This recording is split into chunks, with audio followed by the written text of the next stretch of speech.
मनुष्य का मन बहुत ही चंचल होता है और इसलिए मन में कई तरह के विचार उत्पन्न होते हैं। क्षण भर में ही व्यक्ति का मन कई चीजों को सोचने लगता है। इसलिए तो कहा जाता है कि मन को काबू करना आसान नहीं।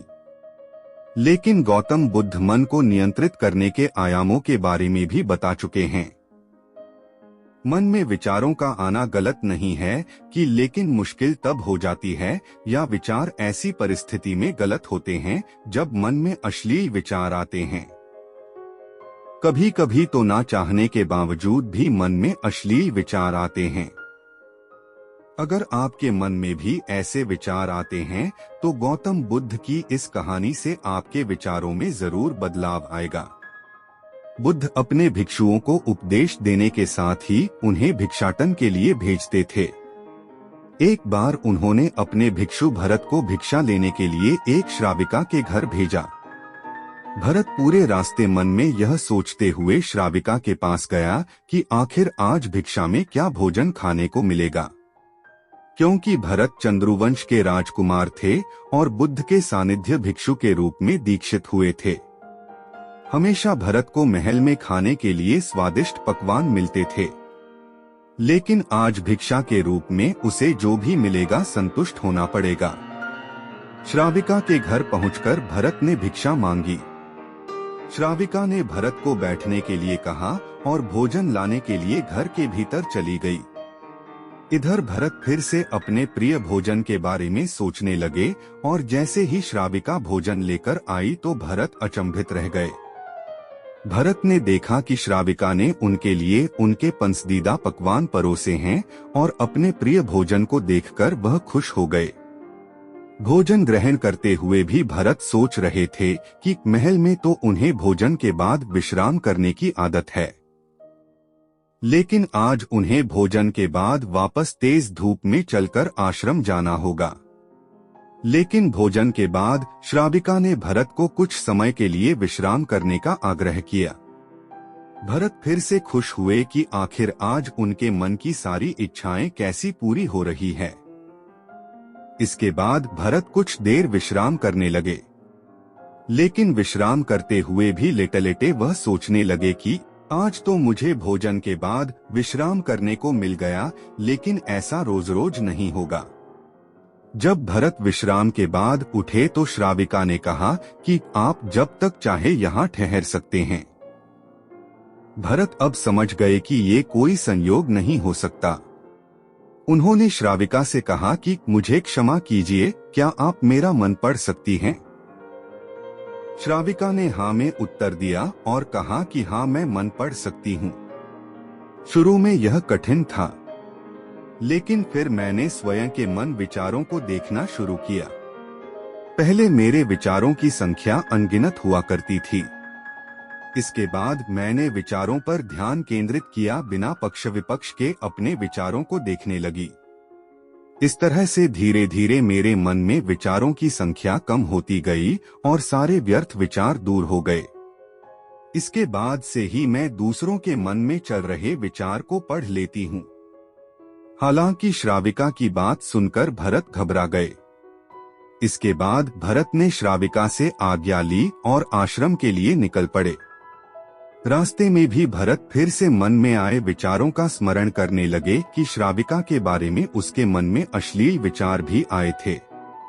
श्राविका ने उसे भी जान लिया होगा, वह मेरे बारे में क्या सोचती होगी।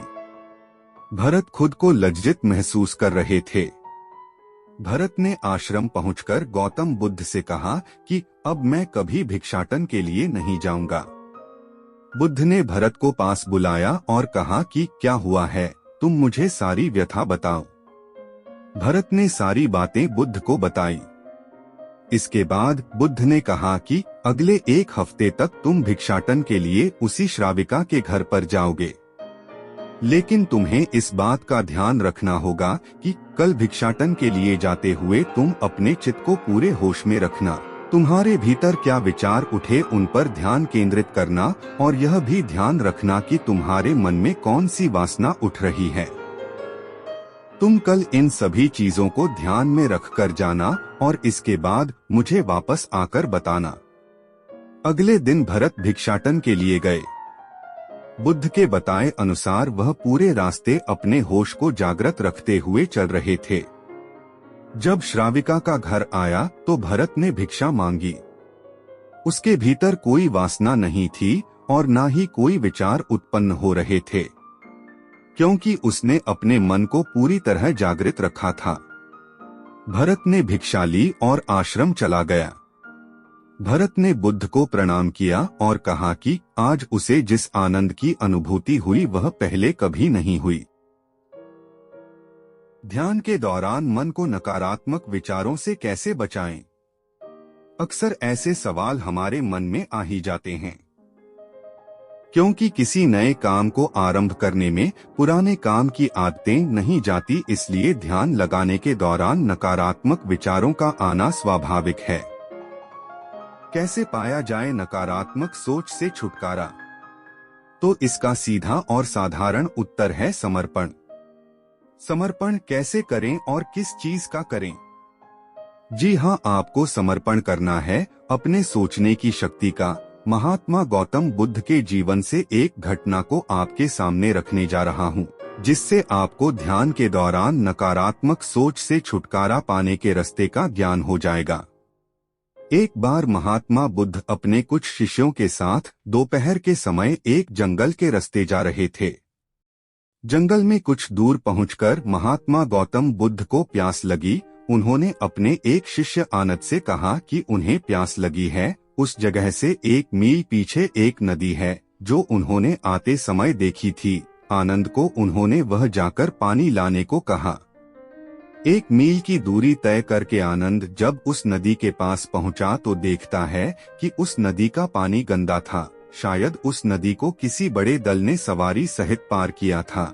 जब आनंद ने देखा कि पानी सा नहीं है और इसे ले आना उचित नहीं है, तो वह वापस वहीं आ गया जहां गौतम बुद्ध उसका इंतजार कर रहे थे। आनंद ने गौतम बुद्ध के समक्ष सारी स्थिति रखी और कहा कि हम आगे चलकर किसी दूसरी नदी से अथवा किसी अन्य स्रोत से पानी पी लेंगे। पर महात्मा बुद्ध ने यह बात न मानी और कहा कि उन्हें उसी नदी का पानी पीना है, इसलिए वह दोबारा जाएं और उसी नदी का पानी लेकर आए। आनंद इस बात से बहुत हैरान हुआ कि महात्मा बुद्ध को उसी नदी का पानी क्यों पीना है, लेकिन महात्मा बुद्ध के आगे वह कोई प्रश्न नहीं उठा सकता था।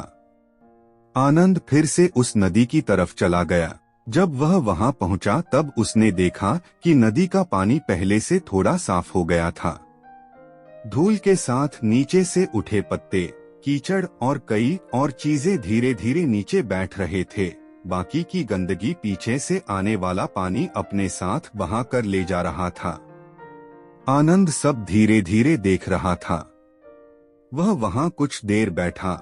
देखते ही देखते नदी का पानी एकदम स्वच्छ हो गया। तो आनंद ने पीने के लिए पानी भरा और वापस महात्मा बुद्ध के पास जा पहुंचा। पानी लेकर पहुंचने पर सबने पानी पिया। तब महात्मा बुद्ध ने आनंद से पूछा, तुम तो कह रहे थे कि पानी पीने के लायक नहीं है, तो फिर यह पानी इतना स्वच्छ कैसे? भगवान, वह तो पहली बार में गंदा ही था, बाद में साफ हो गया। तो तुमने पानी का क्या किया? क्या तुम पानी में से गंदगी को हटाने लगे, या फिर तुमने पानी में जाकर गंदगी से लड़ाई की?